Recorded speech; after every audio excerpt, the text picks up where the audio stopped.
Yo mga tol! So welcome sa aking day 6 para sa 10 days 20 km everyday challenge. And ayun, sobrang init ngayon. Kahit hapon na, anong oras na ba? Mag-alas 5 na.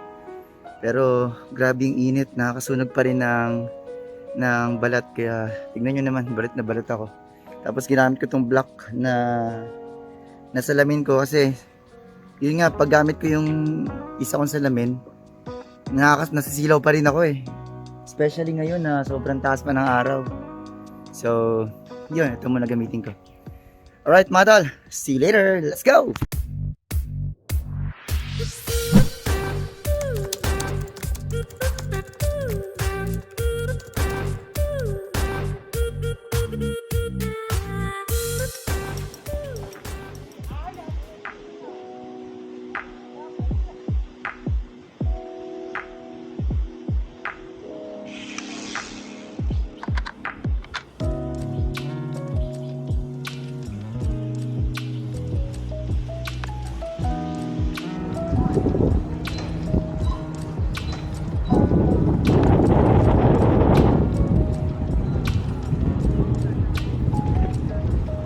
Yo mga tol, so as usual dito na ako sa may intersection. Uy, red light, dangerous. Pero pwede naman dito. Yan, kasi green light naman dito eh. Ito red light pa sa kabila. Pero mag-wait lang ako ng walang dadaan. And then yan na, okay na yan, let's go. Alright. Tigas ng ulo eh, no? Tagal pa kasi. Grabe. Stoplight nila dito. Especially sa part na to. Grabe dito, tagal. So kung tatawid kayo ng ganun, basta make sure lang na walang sasakyan or sobrang layo pa, diba? Yo, ayan mga tol, dun sa unahan meron pulis na nag-check. Yan sila dito eh. Chine-check nila yung license, something, kahit wala namang special events. Dito nga pala sa police station na to. Pupunta ako dyan bukas kasi yung merong isang singer na darating. Susunduin ko siya mamayang gabi sa may airport. So pagdating niya, syempre kailangan niya magpa-registered sa police station ng house police registration. Kailangan yun. Kailangan pagdating niya mamayang gabi, kinabukasan mismo kailangan naka-registered na yun. Pag hindi siya naka-registered bukas, so problem yun, mayroong fine or something. So bukas kailangan talaga pumunta dyan sa police station. So shoutout pala kay Karina yung pangalan ng bagong partner ko. So at this point sabi niya sa akin kanina, nasa waiting board na siya sa my airport. Yan. So dating niya rito, susundin ko siya mamaya sa airport dito around 12:10 or 15 something ganyan. So yun. Yo mga tol, so kukuha ako ng delivery. Pakita ko sa inyo dito sa China paano yung delivery process nila dito. So pag order ka na online, so darating dito, tapos so yun sa akin is kita ba? G825 G8, so G8 25 42 30 25 42. So hanapin ko yung 42. So ayan, 42 25 42 30. So ayun, yan mga tol, as you can see yung pangalan ko meron nakalagay din, di ba? Ito siguro yung in-order ko na wireless microphone para sa dito para sa Insta360 ko.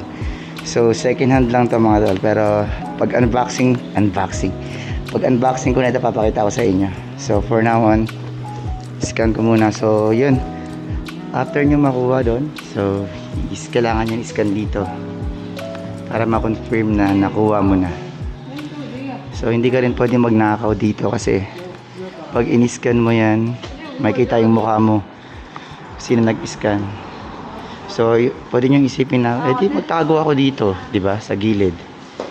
So, hindi rin pwede kasi malawak yung scanner nung ano. Tingin si ate, hindi niya maintindihan eh. So, ayan, scan ko na dito. Ayan, kailangan makita to. Itong QR code.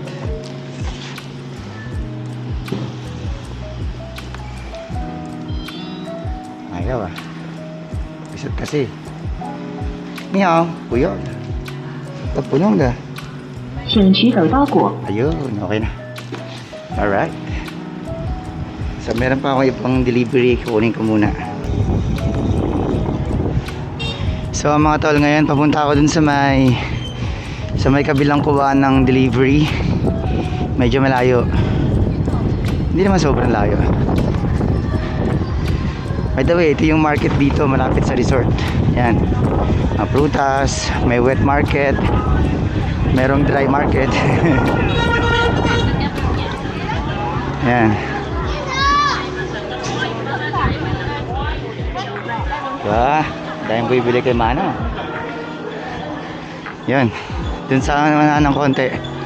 Dun na yung delivery. Dun na yung kuha ng... Maraming kuha ng delivery dito mga tol. Hiwalay. May JNT. Di ba may JNT dyan sa Pinas? JNT pero... galing naman China yan. Made in China yung JNT na yan. So ayun. So dun sa unang konti. So yan mga tol. Dito na ako sa may... sa ibang kuhaan.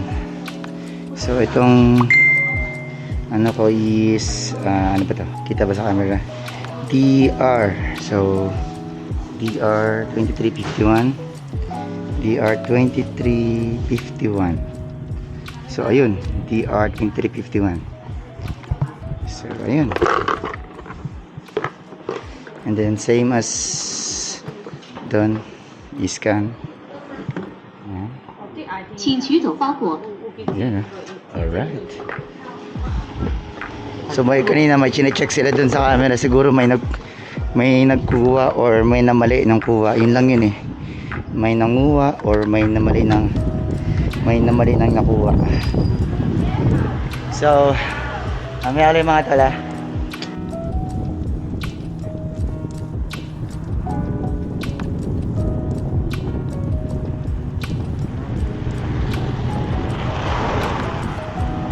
Yo mga tol, so nandito na ako sa may downtown nila.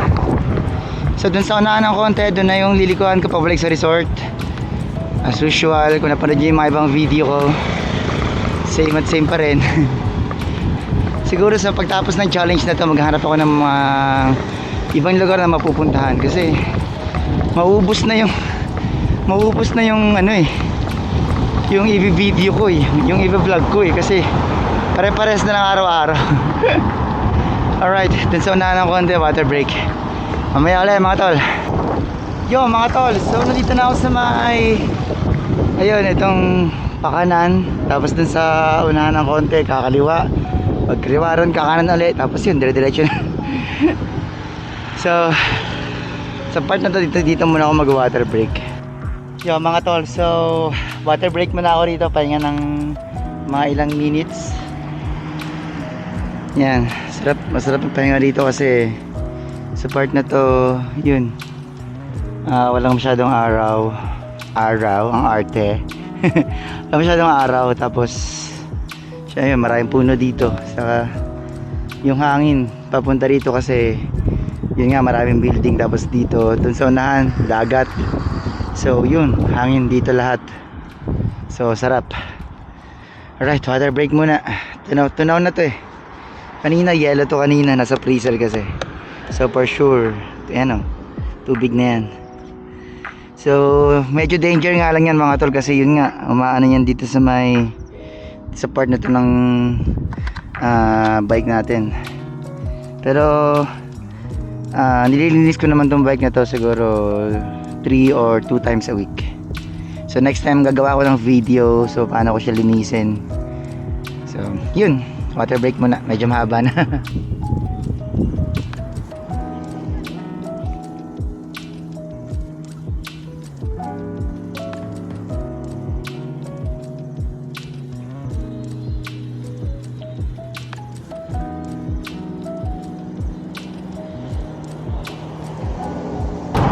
Yo mga tol, sobrang lakas ng hangin, grabe. Ang bigat pa dyan. So 5 kilometers more bago dumating sa resort. Layo pa. Grabe, siguro narinig sa video, no? Lakas ng hangin. Ang bigat pa dyan, parang paahon yung pinupuntahan ko eh. Pero flat na flat naman to. Whew. Grabe. Yo mga tol, so nandito na ako sa may loob ng resort. Yun, medyo late yung dating ko. Siguro mga 15 minutes na lang yung pahinga ko. Kailangan ko nang maligo kasi meron pa akong set na alas 8. Tagal ako mag-prepare eh. So ayun mga tol, kung nakaabot kayo sa video hanggang dito, so thank you so much for watching. So if meron kayong time, like and subscribe. Kahit wag na mag-share, like and subscribe na lang mga tol. So sa Facebook, saan ba yan? Tawag na? Sa YouTube, meron para akong 2 subscriber. Yung isa doon, yung isa kong account. So basically, isa para subscriber ko sa YouTube. So yun, sa YouTube, Padjak tayo tol. Yung name ng account ko doon sa YouTube. So alright, dito na ako mga tol. Thank you so much for watching this video. And syempre, I hope everything goes well. And see you next time. Bye!